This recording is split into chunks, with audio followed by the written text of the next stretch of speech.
As you saw, we have still torrents of tribute and homage pouring in Bondo. And we had also an orchestra from Germany as well, which was playing today.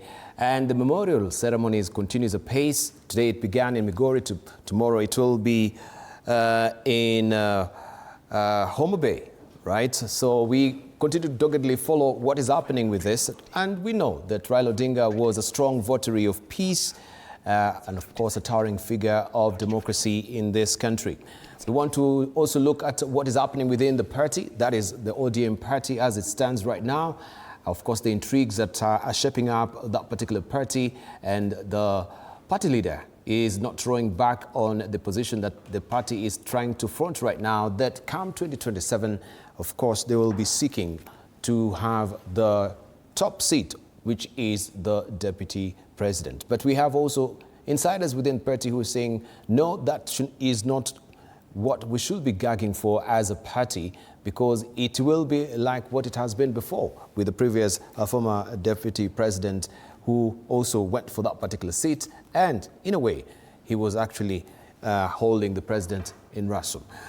And after other issues that we shall be discussing as well is the resumption of Parliament, and we have the Political Parties Act 2024 that seeks also to outdo or to do away with the officer or the office of the Registrar of Political Parties. And we have an independent body there, and I wish we had the legislators here on time, of course, to also break down that, but we shall also keenly look at that with the panelists. Election offence is one key also bill that has to be streamlined right now as we're heading towards the general election. Very, very important as well. But some of the contentious issues that we've had from the news items this evening also bears, a talking point for the panelists this evening, and that is the Mao Forest. And we had what Rigathi Gachagua said, and of course also the issue of Sufuria, that the president is very categorical that one they've intervened. There was intervention, the price of flour went down. I want to introduce our faces here who will take us through this conversation. We have with us Professor Alfred Omenya, who is a governance and policy analyst, right? Also, we do have with us as well Benjamin Dolo, right, who is a governance and policy analyst. Good to see you, sir. Good evening. It's been a while. Yes. Good evening. Thank you, and welcome to the program. We were expecting to have Senator Godfrey Osotsi, who is a party leader, the deputy party leader of ODM. I can see a text from him saying, oh, he's feeling a bit rough, he can't really make it. Chiragay as well was supposed to be part of this particular panel, but it's a no-show, so I want to know also what really happened. But we'll stand in for the both of them. For both of them. Yeah. Thank you so much. We have to have double content. Instead of 4, you have 2, so double content. Yes. Yes, as it should be. Isn't it consternating, truly, that until now we still have, wreaths of flowers piling up in Bondo, and people are coming out in force still to pay tribute to Raila Odinga. Just goes to show what sort of a man he was. As I've mentioned, a strong votary of peace, of democracy, of unity in the country as it stands right now.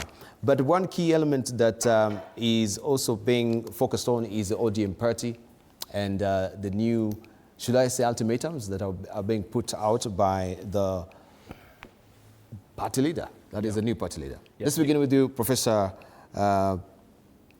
Alfred. Right.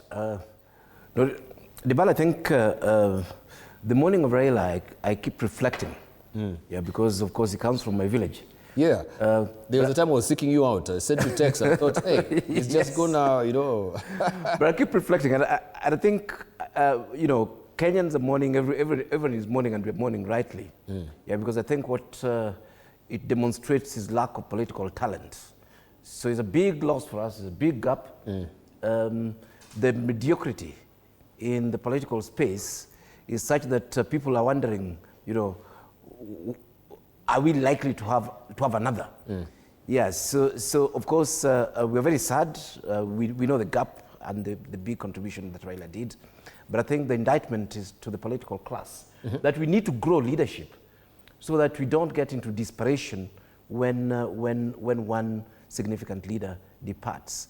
Because as it is, and the mourning continues, and you see the sort of almost hopelessness, where people are saying, oh, who who will now take, lead the position, who will deal with these rights issues that we've been, Raila has been fighting for. Does it mean that our democracy now is under threat because of Raila's demise and so on? And I think it is very, very interesting, because if you look at the political space, we actually have a system that does not grow leaders. In fact, it's a system that kills leaders, kills important leaders, literally and metaphorically. If you're somebody who's talented, you find that you are targeted straight away by the political class that is actually, their only claim to fame is incompetence and psychophancy. Yes. That is partly why people like Sifuna are having issues in the party, because they're showing just semblance of talent. And unfortunately, I cannot count 5 across board. But we do not see this. And the same politicians keep complaining. The other day, the former deputy president was complaining how the people gave him very stupid legislators. Together's. He's the one who actually campaigned for those people in the first instance. Sure. They're the ones who put them there. So I think we need to look at this from that perspective.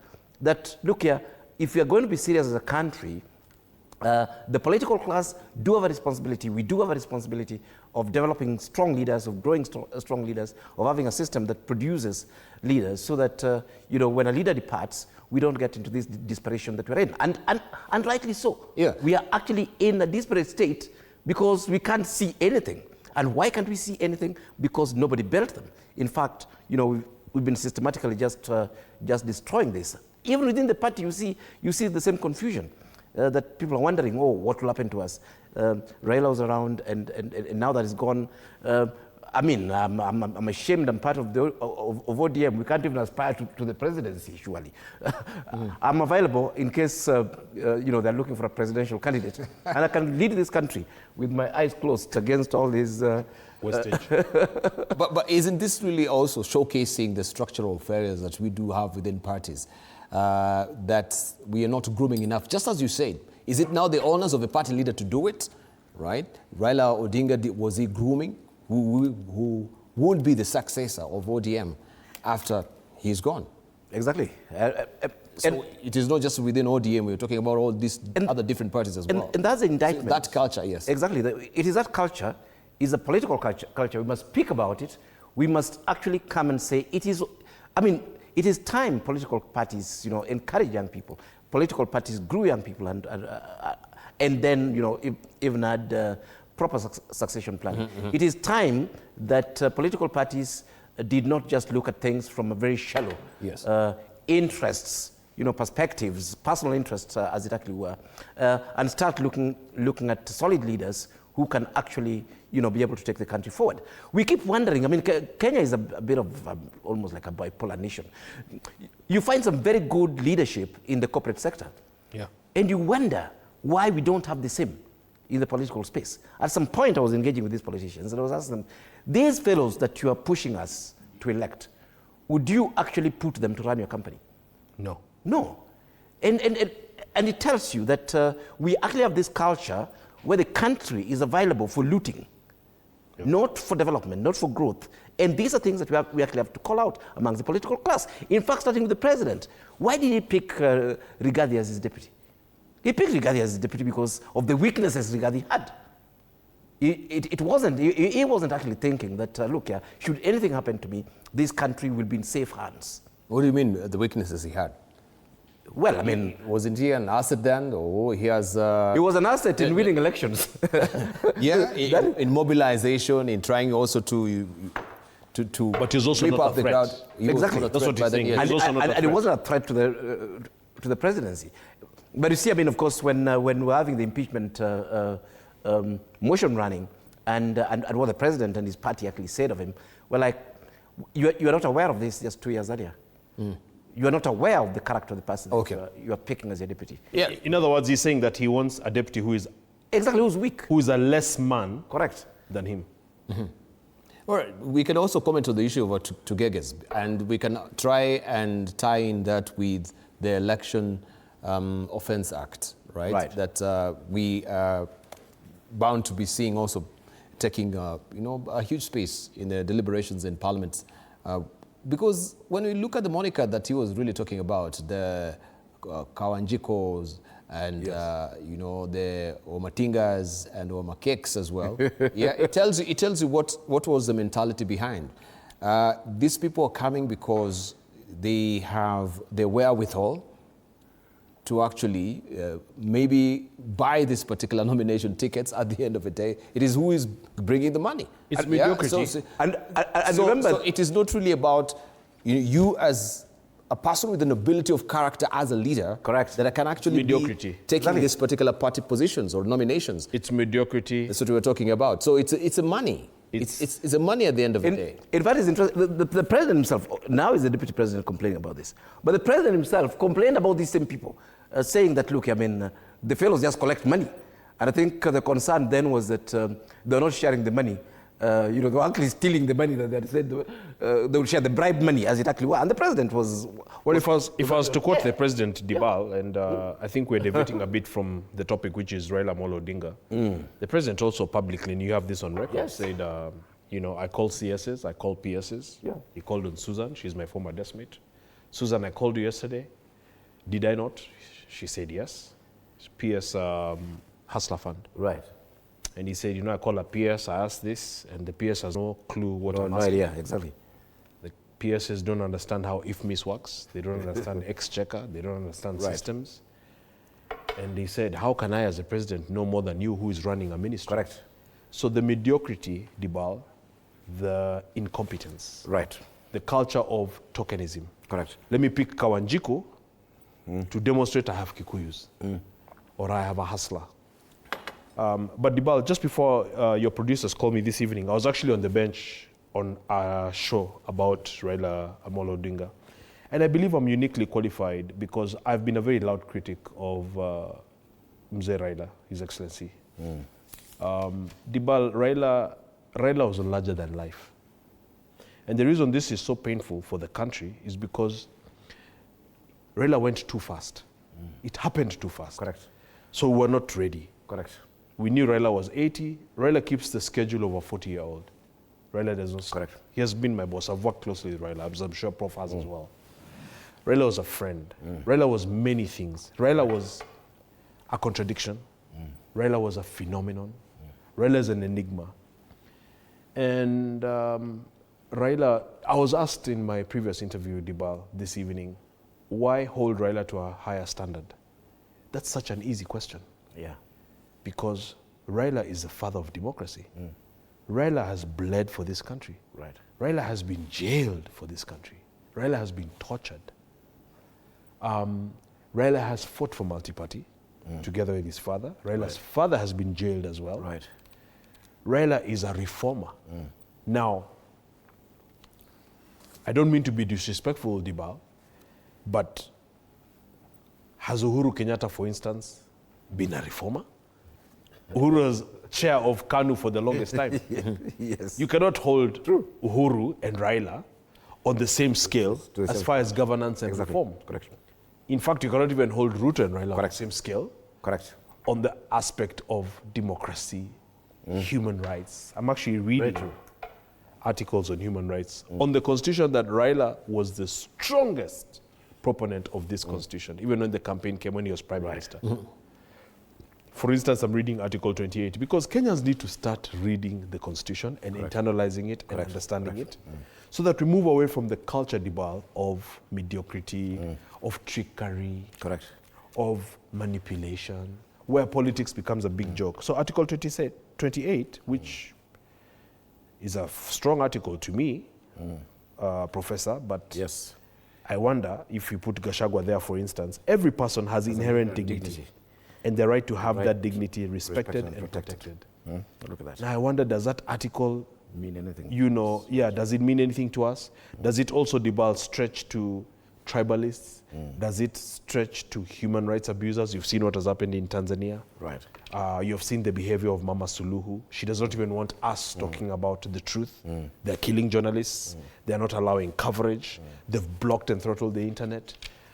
We must determined as a country that one of the best ways to honor Raila is to change the way we do our politics, is to change the political culture, to move away from goonism, tokenism, tribalism, manipulation, trickery, and all this kind of stuff.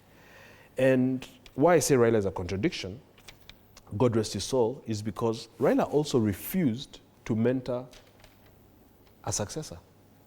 So his belief was, and I'll give another example, that he struggled to get Ford Kenya, etc., when his father preferred Kijana Wamalwa. And so somebody will emerge, etc. So that's his opinion. And sometimes I found that his idea, even though he's very talented politically, they were quite antiquated. They were quite outdated. Correct. True. I'll give you another example, Dibal, a very strong example. Gladys Wanga is the chair of ODM. Edwin Sifuna is the Secretary General. James Orengo, Senior Counsel, is Raila in another form. He has been with Raila all through. He's a pillar. Correct. All right? Oburu Odinga is now the acting party leader. And maybe we'll have one more voice. Kinambadi went. Maybe we'll add the voice of, who would we say? Joho is also gone, legally speaking, because he's in cabinet. Correct. But Dibal, if you listen to all these leaders, they are actually loudly, publicly proclaiming and taking different positions. True. Now, Prof, you could argue that that is democracy, but it is also confusion. Exactly.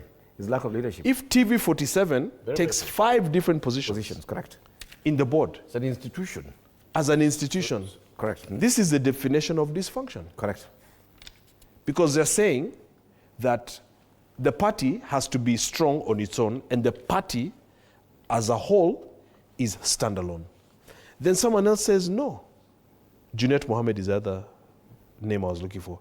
They say, no. Raila Mzee left us in broad-based, so we are in broad-based. Sifuna says, hey, broad-based was a transaction. Yeah. In fact, what they were saying is that we came to help when there was a crisis. Yes. But guess what, Dibal? The crisis is over. There's no crisis now. So it also begs the question, what is ADM still doing in the marriage?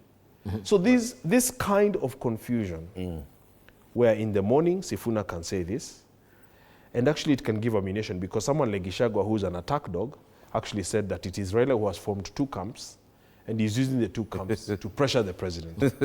Yes, correct. These things of money, yes, and corruption in politics, Dibal, is what is lowering the quality of politics in our country. We're speaking here on a day when New York has a new mayor. Exactly. A Ugandan. Correct. Who has done a clean campaign.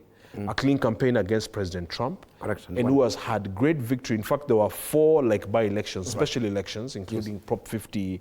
I know Dibal reads a lot. And by the way, these copies are his. Dibal, I'm very proud of you for that. Dibal Ainel's library. I mean, this culture is very important. For the people who are watching, this culture of just read an article a day. Correct. For the whole year, January to December. It is a very helpful thing.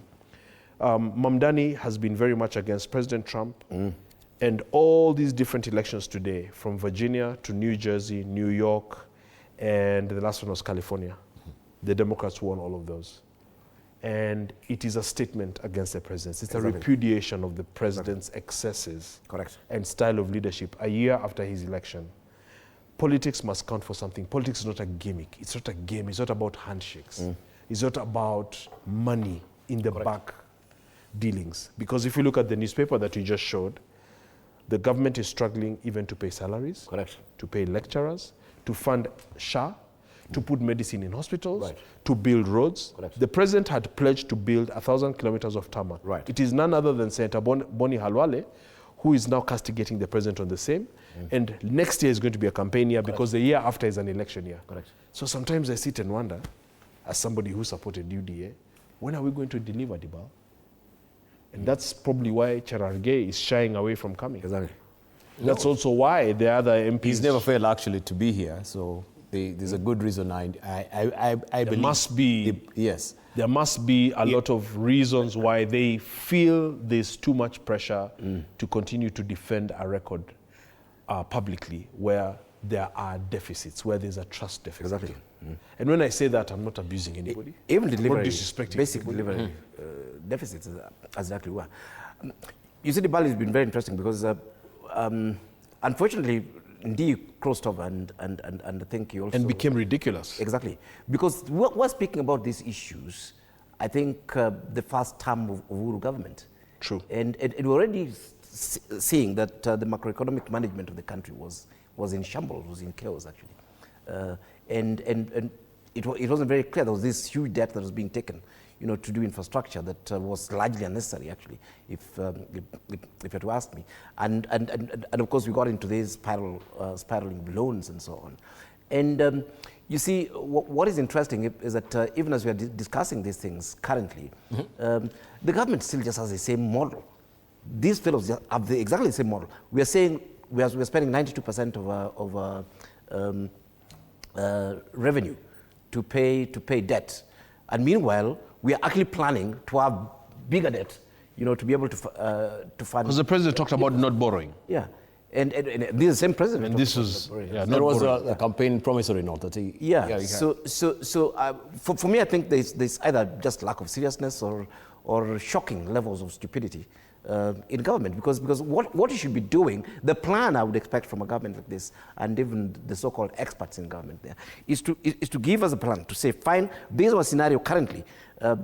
We are spending this much on loans, we are spending this much on salaries, we are spending this much on development. It is not proper, it's not the correct way to balance things, but we are taking these measures so that in 2026, So what really happened? So this response is, we found government corrupt. Exactly. And we leave government corrupt. Exactly. We will still... And that's the chairman of the Council Correct. of Economic Advisors. So that's a wrong position. I'm not going to be afraid to say that. Yeah, but I think also it's a really eye-popping figure when you're talking about 960 billion shillings annually just being spent on salaries. No, salaries... We need to question ourselves. Salaries, in fact, salary is... 80 billion shillings. Salary is what the minister says. Is the lesser evil. Is the lesser evil. It's 92% on debt. That is a bigger issue.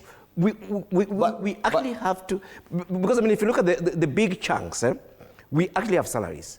And these salaries, yes, generally speaking, we have not... We had a bump during devolution that we need to look at, actually. But we're taking it to $1 trillion. When we're talking about a 3.5 trillion or 4 It is crazy. Yeah, it is crazy. Yeah, definitely. It is crazy. We have a totally... So what really happened to the austerity measures? That we have a totally inefficient public service. That is guaranteed, that's given. But you see, in fact, let me use the universities as a good example. You see, universities have been going bankrupt. And you look at a lot of the universities, a lot of the vice chancellors say, okay, fine, we shall cut down on the numbers of staff. You see, that is not the cause of the problem. It might be a problem, but it's not really the fundamental. Neither did the solution. Exactly, and the solution. So my point is that Kenya government can cut the workforce as much as we want. That's still not going to fix it. But as long as we keep, these totally stupid macroeconomic policies, as long as we have these runaway infrastructure projects that we're doing and financing purely through loans. Imagine, Dibal, you're telling me that, Omenya, I'm spending 92% of my income, paying debt. You haven't eaten, you haven't sorted out school fees and so on, 92%. This disaster then now Uhuru. you become very clever, to use the words of Kibaki, to tell me that now I've figured out another way of getting more debt, so that I can build this house of mine in Muthaiga. It's a wonder Kenya has not collapsed. You are insane. You're just insane. It's a wonder Kenya has What not I should be hearing is that how do you come from 92 to 60? So that you can release 40, towards payment of those other things and so on. And how do you bring it to a level where you have a healthy balance between these different things that you need to actually do? So let me just give Dibala a quick example. Yeah, before you latch on, can I take just a short break, then we circle back with you? Yeah. Sure. You're watching The Insight here. We want to take a short break, all in court with Benyon Dolo and Professor Alfred Omenya. So on the other side of the break also, we'll try and plumb deeper on the Mount Forest debate that is continuing apace as we know it. We had also the former Deputy President making a comment around it And you remember also the Shamba system? Also, that was a very contentious issue when they took office. We take a short break.